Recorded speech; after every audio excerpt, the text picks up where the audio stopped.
आज के इस वीडियो में मैं आप सबको बताऊंगा इंडस वैली सिविलाइजेशन के बारे में।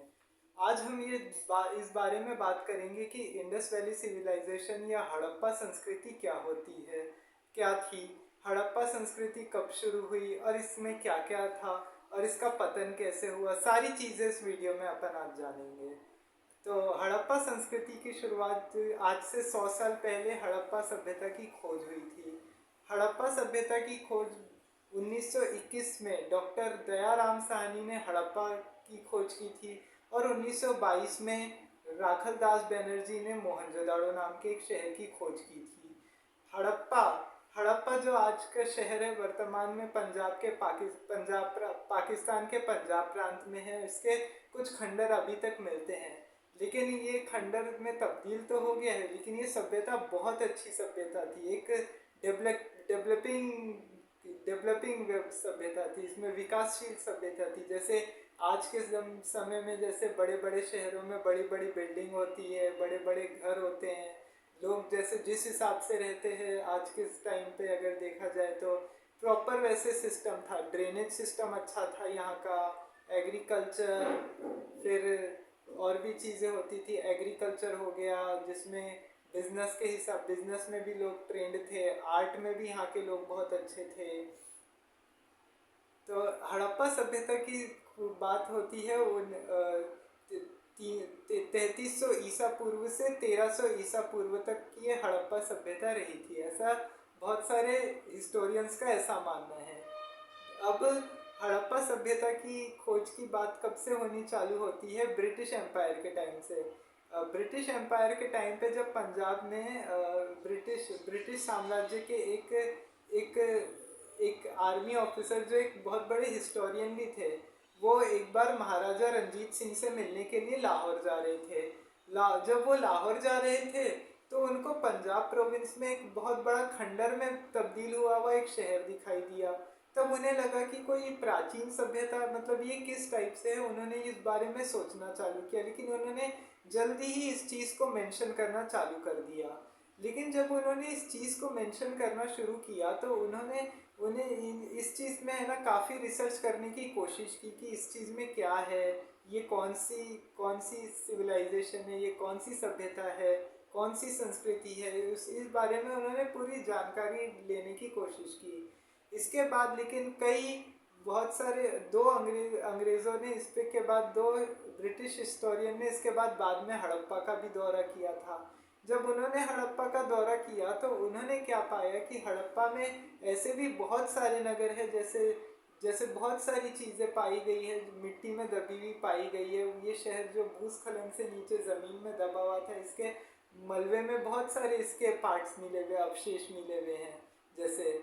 तो उन्होंने इस बारे में काफ़ी रिसर्च की और उन्होंने इसके बारे में पता लगाने की तहकीकात की। अब जब उन्होंने इसके बारे में पता लगाया तो उन्होंने इसमें डॉक्टर दयाराम साहनी और राखलदास बनर्जी जैसे बहुत सारे अलग अलग इंडियन हिस्टोरियंस को भी इस काम में लगाया। राखलदास बनर्जी ने 1920 में जब हड़प्पा में एक्सकेवेशन शुरू किया तो उसके बाद जाकर उन्होंने साल भर में जाने के बाद, ये एक्सकेवेशन देखने के बाद उन्होंने ये बताया कि इसमें से जो है ये हड़प्पा के एक नगर है, ये एक शहर था बहुत बड़ा। उन्होंने हड़प्पा नाम के इस शहर की खोज की थी। फिर इसके बाद भी कई जैसे राखलदास बनर्जी और भी जैसे हिस्टोरियंस थे, जब उन्होंने भी इसके अंदर जा के इसको खंगाला तो इसमें से एक और शहर निकला, मोहनजोदाड़ो। तो अब इसमें आप ये जान लीजिए, हड़प्पा संस्कृति जो थी, इंडस वैली सिविलाइजेशन, अब ये इंडस रिवर के किनारे बसी थी, ये भी बात याद रखिएगा। इंडस मतलब सिंधु नदी आज पाकिस्तान में है। तो उन्होंने जब ये चीज़ निकाली तो उन्होंने ये बताया था कि इसमें बहुत सारे अवशेष मिले हुए हैं। जैसे कि अब हड़प्पा सभ्यता में बहुत सारे अलग अलग शहर थे, जैसे लोथल, कालीबंगा, धौलावीरा, फिर मोहनजोदाड़ो, हड़प्पा। इनमें से लोथल, कालीबंगा, धौलावीरा ये सब आज के गुजरात में पड़ता है और मोहनजोदाड़ो हड़प्पा पाकिस्तान में था। अब मोहनजोदाड़ो और हड़प्पा में अब अगर उस समय की हिस्ट्री के हिसाब से देखा जाए तो ये इंडस वैली सिविलाइजेशन को 3 फेसेस में बांटा गया है। पहला अर्लियन हड़प्पन फेस, दूसरा मेच्योर हड़प्पन फेस और तीसरा लेट हड़प्पन फेस। इस तरह से 3 फेजेस में बांटा गया है इसको। अब अर्ली हड़प्पन फेस की बात करें तो इसमें जैसे बहुत सारे शहरों में बहुत सारी ऊंची ऊंची बिल्डिंग बनाई गई थी। इनमें बहुत सारे अलग अलग तरह के, जिसमें लोगों का नगरीय जीवन होता था। इसमें जैसे शहर में आज के हिसाब से लोग रहते थे, ड्रेनेज सिस्टम भी प्रॉपर बने हुए थे। अब मोहनजोदाड़ो में एक बहुत बड़ा एक सार्वजनिक स्नान घर था, एक स्नानागार था, जिसमें जो बहुत फेमस था उस समय। बहुत लोग अलग अलग फेस्टिवल पे वहाँ पे नहाने के लिए आते थे। वो जो स्नानागार था, जो वहाँ पे नहाने की जगह थी, वहाँ पे पास में एक कुआं भी था वहाँ पे बहुत बड़ा। और वहाँ पे कुएं से रोज फ्रेश पानी वहाँ पर रोज भर भर के रखा जाता था। और आगे वहाँ पे फ्यूचर में वाटर क्राइसिस से बचने के लिए, पानी की दिक्कत से बचने के लिए इसमें बहुत सारी चीज़ें बनाई गई थी। बहुत सारी चीज़ें, ड्रेनेज सिस्टम लगाए गए थे, बहुत सारी चीज़ें की थी।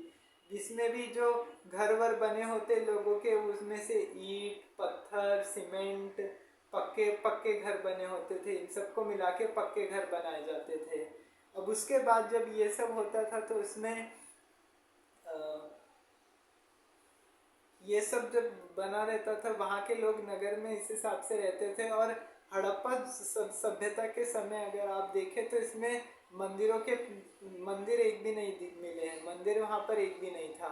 लेकिन बहुत सारे हिस्टोरियंस में है ना, ये बताया गया है कि वो देवी की पूजा करते थे। लेकिन कुछ एक हिस्टोरियंस ने इसमें पशुपति की उपासना करने की बात भी बोली हुई है कि लोग पशुपति की पूजा करते थे। पशुपति भगवान शिव को बोला जाता है, उनकी उपासना करते थे। लेकिन बहुत सारे हिस्टोरियंस का इसमें ये भी मानना है कि वहाँ के लोग भगवान से ज़्यादा नेचर को इम्पोर्टेंस दिया करते थे, नेचर को पूजते थे।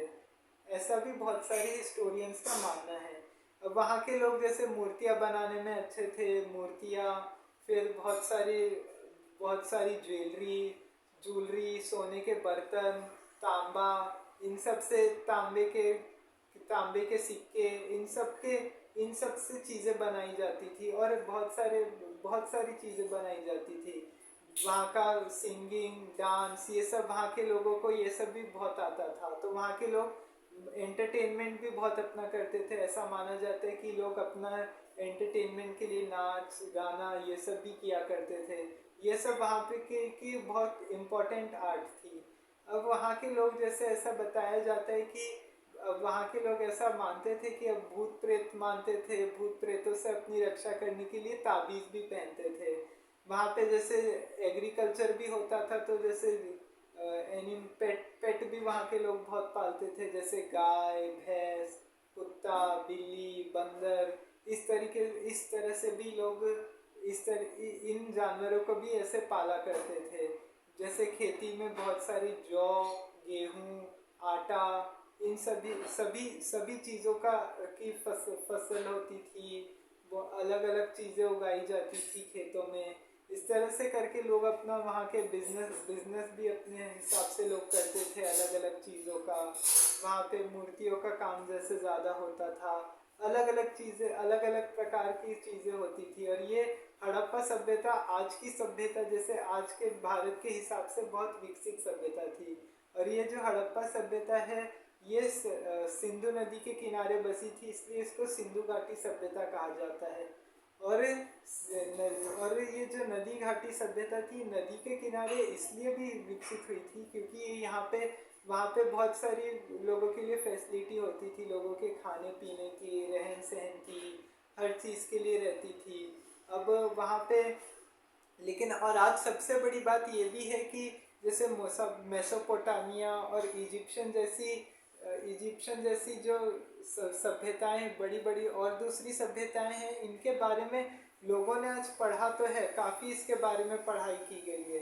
लेकिन अभी तक इंडस वैली सिविलाइजेशन की जो लैंग्वेज है, इसकी लैंग्वेज को नहीं पढ़ा जा सका है अभी तक इंडस वैली सिविलाइजेशन की खोज हुए 100 साल से भी ऊपर हो गया, लेकिन अभी तक हिस्टोरियंस इसकी लैंग्वेज को अभी तक नहीं पढ़ पाए हैं, इसके बारे में कि ये कौन सी लैंग्वेज थी, इसमें के लोग, यहाँ के लोग किस लैंग्वेज में बोलते थे। वहाँ पे जैसे सरस्वती नदी थी, सरस्वती नदी, सिंधु और सरस्वती नदी भी थी वहाँ पर। सरस्वती नदी भी इसी के साथ ख़त्म हुई थी, हड़प्पा सभ्यता के साथ में ही सरस्वती नदी का पतन भी हुआ था। अब हड़प्पा सभ्यता में जैसे इतनी सारी चीज़ें होती थी।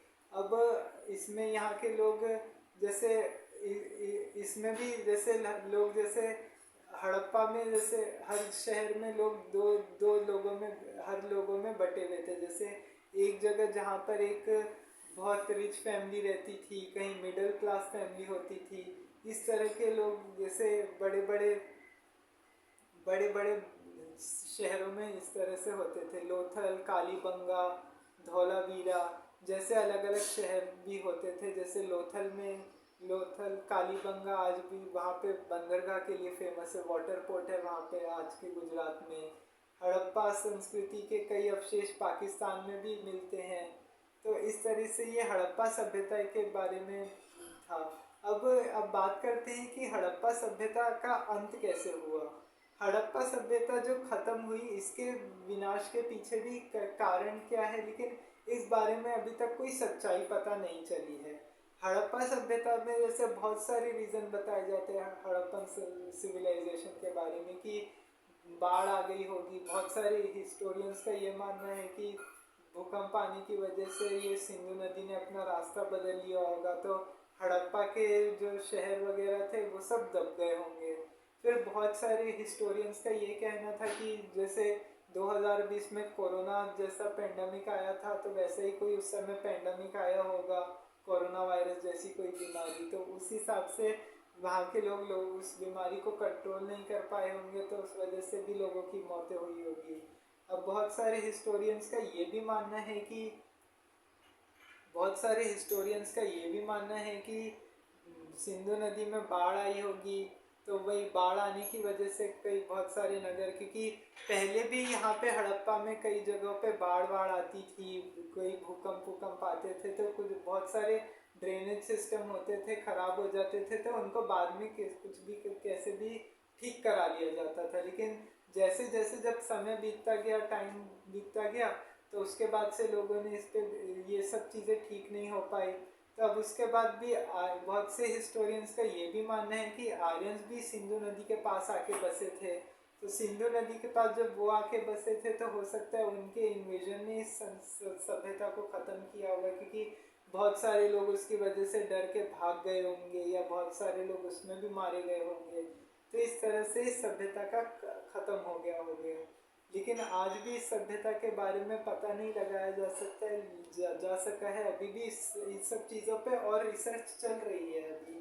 लेकिन अभी तुरंत में, अभी कुछ टाइम पहले तमिलनाडु के चीफ मिनिस्टर M.K. स्टैलिन ने भी ये ऐलान किया है कि अगर जो इस सिविलाइजेशन के बारे में पता लगाएगा उसको सरकार की तरफ से भी प्राइज़ दिया जाएगा। लेकिन इसमें सबसे बड़ी बात है कि अगर इसमें अगर सिविलाइजेशन में अगर आगे रिसर्च होती है, तो और भी बहुत सारी चीज़ें निकलेंगी। तो तो आज की इस वीडियो में इतना ही। जय हिंद, जय भारत।